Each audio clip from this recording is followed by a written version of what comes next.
Now she says we can't come in. Family cannot come in, and she also says that she has no transit warrant. She cannot produce before a magistrate, but she wants to make a case. Listen, you have given an undertaking in Supreme Court, and now you're violating it. You are in serious trouble. You're in serious trouble. You have the legal remedy always available. I'm telling you, you have come here on a Friday.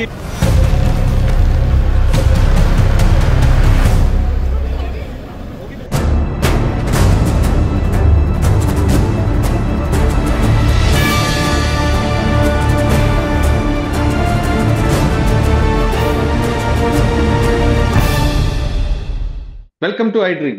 Delhi liquor scam కేసులో MLC కవిత ఎట్టకేలకు arrest అయ్యారు. ఈ రోజు ఉదయం ఢిల్లీ నుంచి వచ్చిన ED బృందాలు దాదాపు 10 గంటల సేపు ఇంట్లో సోదాలు చేశారు. చేసిన తర్వాత ఈ రోజు 5:20 అరెస్ట్ చేసినట్టుగా ED joint director Jogendra Singh ఈ కవిత భర్త అనిల్కి ఒక లెటర్ కూడా ఇచ్చి వేశారు. కానీ మధ్యలోనే మాజీ మంత్రి కేటీఆర్ హరీష్ రావు రావడం, ఇంట్లోకి వచ్చిన తర్వాత అరెస్ట్ వారెంట్ లేకుండా ఎలాగొచ్చారంటూ, ట్రాన్సిడెంట్ వారెంట్ లేకుండా ఎలాగొచ్చారంటూ ఈడీ అధికారులతో పూర్తిగా వాగ్వాదం దిగారు. అయినా అవన్నీ పట్టించుకొని ఈడీ కొద్దిసేపటి క్రితమే కవితను అరెస్ట్ చేసి స్పెషల్ ఫ్లైట్ లో ఢిల్లీ తీసుకెళ్లారు. అయితే వారెంట్ ఉండే అవసరమా, ట్రాన్సిడెంట్ వారెంట్ ఏంటి అనే విషయాన్ని స్కాట్లాండ్ నుంచి అడ్వకేట్ రాజీవ్ రెడ్డి గారు ప్రస్తుతం మనతో లైవ్ లో ఉన్నారు. ఆయన అడిగి కవిత అరెస్ట్ ని ఏ విధంగా చూడాల్సి వస్తుంది, కేటీఆర్ చెప్తున్న మాటల్లో నిజమెంత, దానివల్ల ఉపయోగం ఏముంది, లీగల్ గా ఏం జరగబోతుంది, కవితని రేపు ప్రొడ్యూస్ చేసిన తర్వాత ఏ సెక్షన్ లో అరెస్ట్ చేస్తుంది, అంటే మల్టీ లెవెల్ ఎంఎల్ఎం పిఎల్ఎం కాబట్టి ఎన్ని రోజుల్లో ఆవిడ బెయిల్ వచ్చే అవకాశం ఉందా, లేదు లోపల ఇంకా ఎంతకాలం ఉంటారనే విషయాన్ని రాజీవ్ రెడ్డి గారు చెప్తారు. రాజీవ్ రెడ్డి గారు నమస్తే అండి. నమస్తే రాజీవ్ రెడ్డి గారు, ఇప్పుడు చూస్తున్నాం కవిత అరెస్ట్ తర్వాత ఇంట్లోకి వచ్చిన తర్వాత కేటీఆర్ చాలాసేపు వాళ్ళతో ఆర్గ్యుమెంట్ చేశారు. ఆర్గ్యుమెంట్ లో అసలు ఏమైనా పస్తు ఉందంటారా, లేదు ఏదో టైం పాస్ కోసం చేసినట్టు అనుకోవచ్చు? ఎందుకంటే సుప్రీం కోర్టులో ఈ ఇష్యూ పెండింగ్ ఉంటున్నప్పుడు కూడా ఇది ఈ విధంగా మీరు అరెస్ట్ చేయడం కరెక్ట్ కాదు, రేపు లీగల్ గా మీరు ప్రొసీడ్ అవుతారు, తర్వాత మీరే ఇబ్బందులు ఎదుర్కొంటారంటూ ఒక దశలో కేటీఆర్ ఈడీ అధికారులకి ఒక చిన్న వార్నింగ్ ఇచ్చినట్లుగా అనిపిస్తుంది. మీరేమంటారు? నమస్కారం అండి. నమస్తే. ఇప్పుడు ఇష్యూ ఏంటిదంటే, కేటీఆర్ గారు ఏదో క్లిప్ నేను చూస్తా ఉన్నా, ఆయన 2-3 విషయాలు సెర్చ్ కోసం వచ్చి అరెస్ట్ చేశారు, అరెస్ట్ వారెంట్ ఇచ్చారు, ట్రాన్సిట్ వారెంట్ లేకుండా ఎట్లా అరెస్ట్ చేస్తారు అని అంటున్నారు.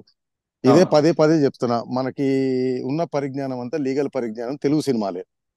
పాత సినిమాలు ఎప్పుడు పోయినా ఇన్స్పెక్టర్ వారెంట్ ఉందా అని ఆయన అనడము, ఈయన కాగ్నైజబుల్ అఫెన్స్ కి సిఆర్పిసి కింద, మీరు పిఎంఎల్ యాక్ట్ కాదు, సిఆర్పిసి కింద కూడా కాగ్నైజబుల్ అఫెన్సెస్ కి ఎటువంటి వారెంట్ అవసరం లేకుండా అరెస్ట్ చేయవచ్చు. మైనర్ అఫెన్సులు, చిన్న నేరాలు తప్పిస్తే పైనుంచి 2 ఏళ్లు ఆ పైన పడే శిక్ష నేరాలన్నిటికీ ఎటువంటి వారెంట్ అవసరం లేదు. నెంబర్ 1.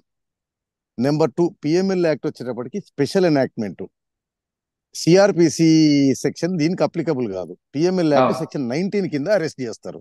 సో 19 లో సింపుల్ గా అరెస్ట్ చేసేటప్పుడు అరెస్ట్ చేసే ఆఫీసర్ గ్రౌండ్స్ ఆఫ్ అరెస్ట్ మాత్రమే కన్వే చేయాలి అని ఉంటది. సో గ్రౌండ్స్ ఆఫ్, ఇంకోటి ట్రాన్సిట్ వారెంట్ ఉందా అని అన్నారు. ఇది కూడా ఒక మన దగ్గర పాపులర్ అన్నమాట ప్రజల్లో. ఏ ట్రాన్సిట్ వారెంట్ అవసరం లేదండి ఇండియాలో అరెస్ట్ చేయడానికి, ఎక్కడి నుంచి అయినా అరెస్ట్ చేసి ఎక్కడి నుంచి అయినా తీసుకెళ్లొచ్చు. ఓన్లీ కండిషన్ ఏంటంటే సెక్షన్ 1 మన సిఆర్పిసి ప్రకారం, దీని ప్రకారం ఏంటిదంటే అరెస్ట్ చేసిన 24 అవర్స్ లోపల జ్యూరిడిక్షన్ మేజిస్ట్రేట్ ముందు ప్రవేశపెట్టాలి. ఓకే, దీనికి ఒక ఎక్సెప్షన్ సిఆర్పిసిలోనే ఉంటుంది, పిఎంఎల్ యాక్ట్ లో ఉంటుంది. ఒకవేళ అరెస్ట్ ప్లేస్ నుంచి మేజిస్ట్రేట్ దగ్గర తీసుకెళ్ళడానికి జర్నీ కనుకుంది అనుకోండి, ఆ జర్నీ టైమ్ ఈజ్ ఎగ్జెంప్టెడ్. అంతే తప్పిస్తే ఏ ట్రాన్సిట్ వారెంట్, ఈ మధ్యన చూసాం రఘురామకృష్ణరాజు గారిని ఆంధ్ర పోలీసు సిబిసిఐడి ఏదో వచ్చి పట్టుకొని పోతే వాళ్ళ అబ్బాయి అక్కడికి వచ్చి ఎటువంటి వారెంట్ లేకుండా వచ్చారు, లేకపోతే లోకల్ పోలీస్కి ఇన్ఫార్మ్ చేయలేదు, పర్మిషన్ తీసుకోలేదు. ఇండియాలో ఏ జ్యూరిడిక్షన్ పోలీసులైనా సరే ఎక్కడికైనా వెళ్ళి ఎవరికి ఇన్ఫార్మ్ చేయాల్సిన అవసరం లేదు.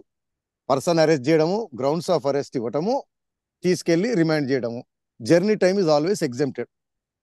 కానీ కొన్నిసార్లు పోలీసు వారు ఏం చేస్తారంటే, బాగా డిలే అవుతుంది అని అనుకుంటేనేమో నియరెస్ట్ మేజిస్ట్రేట్ దగ్గర తీసుకెళ్లి అప్పుడు ట్రాన్సిట్ వారెంట్ తీసుకుంటారు. ట్రాన్సిట్ వారెంట్ తోటి రారు.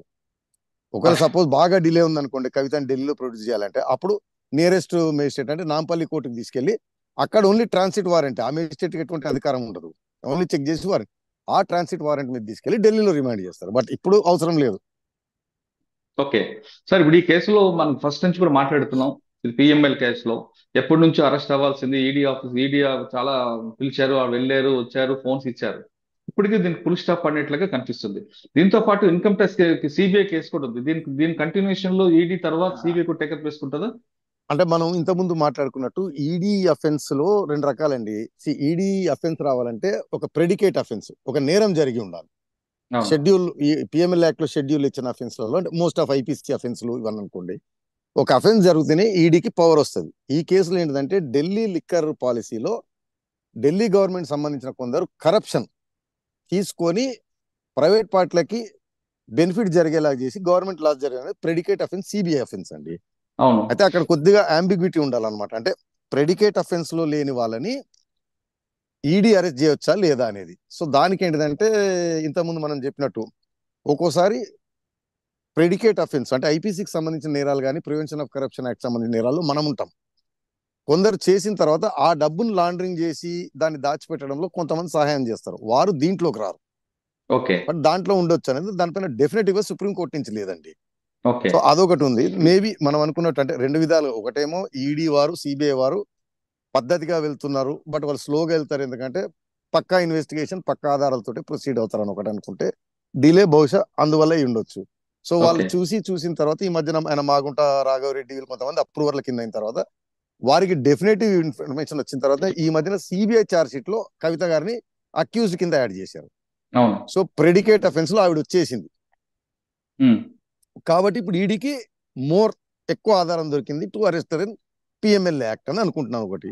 లేదా పొలిటికల్ యాంగిల్ నుంచి చూస్తే బీజేపీ వారు మరి బహుశా మిస్టేక్ వేసినట్టున్నారు, లాస్ట్ టైం ఎలక్షన్ ముందు అరెస్ట్ చేయకపోవడం. బీజేపీ నష్టపోయింది కాబట్టి ఈ ఎలక్షన్ ముందంటే ఏదో అంటారు కదా, పోయిన దగ్గర వెతుక్కోవడం అని, ఇప్పుడు చేసి ఏదైనా తిప్పాలని చూస్తున్నారేమో. మోస్ట్లీ సిబిఐలో ప్రెడికేట్ అఫెన్స్ లో ఈవిడ పేరు ఈ మధ్యన యాడ్ అయింది. కరెక్టే. ఇప్పుడు ఈ కేసులో అరెస్ట్ చేశారు కాబట్టి సిబిఐ కూడా కస్టడీ తీసుకునే అవకాశం ఉందా? ఎస్, డెఫినెట్ గా. ఇంకోటి ప్రాబ్లం ఏంటంటే సిబిఐ వారు అక్యూజ్ కింద చేసిన సిబిఐ ఓన్లీ 41A నోటీస్ ఇచ్చారు, బికాజ్ అది ప్రొసీజర్ ఫాలో కావాల్సిందే. ఈమె కంప్లైంట్ చేయకపోయినా యాక్షన్ తీసుకోవడానికి సిబిఐ వాళ్ళకు ఒక ఇబ్బంది ఉండాలండి. జనరల్ కన్సెంట్ తెలంగాణలోకి రావడానికి అది జీవో పాస్ చేసి రద్దు చేసింది కేసీఆర్ గారు గవర్నమెంట్, పోయిన గవర్నమెంట్. సో దాంతో ఏమన్నా అంటే దానిలో కూడా చిన్న అంబిగ్యూటీ ఉందండి. జనరల్ కన్సెంట్ స్టేట్లు రద్దు చేసినప్పుడు రూల్ ఏంటిదంటే స్టేట్ లో జరిగిన నేరాలకి సిబిఐ ఎంక్వైరీ చేయడానికి వీల్లేదు. బట్ కొన్ని హైకోర్టు జడ్జిమెంట్లు ఏంటిదంటే ఇంకో దగ్గర సపోజ్ ఢిల్లీలో నేరం జరిగింది, తెలంగాణకు వచ్చి చేయొచ్చు అని కొన్ని ఉన్నాయి, ఇంకా కొన్ని ఏమో అరెస్ట్ చేయొచ్చు అని అంబిగ్యూటీ ఉంది దానిపైన. సో సిబిఐ వారు కాస్త ఏమన్నా తటపటాయించుంటారు తెలంగాణకు వచ్చి తీసుకోవడానికి. సో ఇప్పుడు ఈడీ వాళ్ళు తీసుకొని ఢిల్లీకి తీసుకెళ్లారు కాబట్టి రేపు ఎల్లుండి అయిన తర్వాత సిబిఐ వారు కూడా కోర్టులో పిటిషన్ ఇస్తారు కస్టడీ ఇమ్మని చెప్పి. అంటే మీరు చెప్తున్నట్లుగా ఢిల్లీ పోలీస్ యాక్ట్ ప్రకారం సిబిఐ నడుస్తుంది కాబట్టి మీరు అన్నట్లు చిన్న ప్రాబ్లం వచ్చి ఉండొచ్చు. కానీ ఇప్పుడు ఆమె డైరెక్ట్ గా ఢిల్లీ వెళ్ళింది కాబట్టి ఈజీగా ఈ కేసులో కూడా ఆమె రిమాండ్ చూపించారు. ఇప్పుడు సిబిఐ వారు కూడా కస్టడీ 100% తీసుకుంటారు, ఎందుకంటే 41 నోటీస్ ఇచ్చారు, she did not comply. Okay.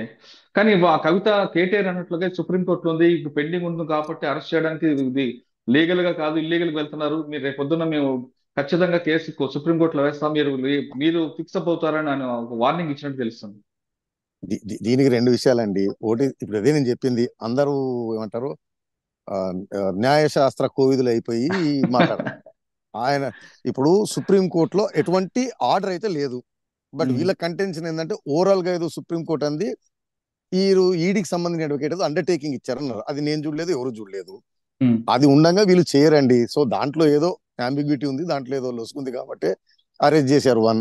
రెండోది ఈ will not take coercive steps అనేది యూనివర్సల్ కాదండి. మీరు కోఆపరేట్ చేయట్లేదు లేదా మీరు పారిపోయే అవకాశం ఉంది, మీరు ఎవిడెన్స్ ట్యాంపర్ చేస్తున్నారు అనుకోండి, అవి వర్తించవు. ఏదేమైనా వీళ్ళు సుప్రీంకోర్టు రేపు వెళ్ళిన తర్వాత ఇక్కడ బెయిల్ వేసుకోవాలా, సుప్రీంకోర్టులో హౌస్ మోషన్ మూవ్ చేయాలనేది ఇప్పుడు సేమ్ చంద్రబాబు నాయుడు గారి కేసు లాగా ముందే చెప్పినట్టు ఆయనకు ఆరోగ్యం బాగాలేదంటే మేజిస్ట్రేట్ గారే బెయిల్ ఇచ్చేది. రకరకాల టెక్నికాలిటీలు పట్టుకొని సుప్రీంకోర్టుకు వచ్చి హియరింగ్ అయ్యే లోపల పుణ్యకాలం కాస్త గడిచిపోతుంది. సార్, ఇందులో 2 విషయాలు చెప్పండి. రేపు ఢిల్లీలో ఏం జరగబోతుంది, ఒకవేళ కవితకి బెయిల్ రావాలంటే ఏం చేయొచ్చు? రేపు వేయంగానే ఒకటండి, రిమాండ్ ని అబ్జెక్ట్ చేయటం.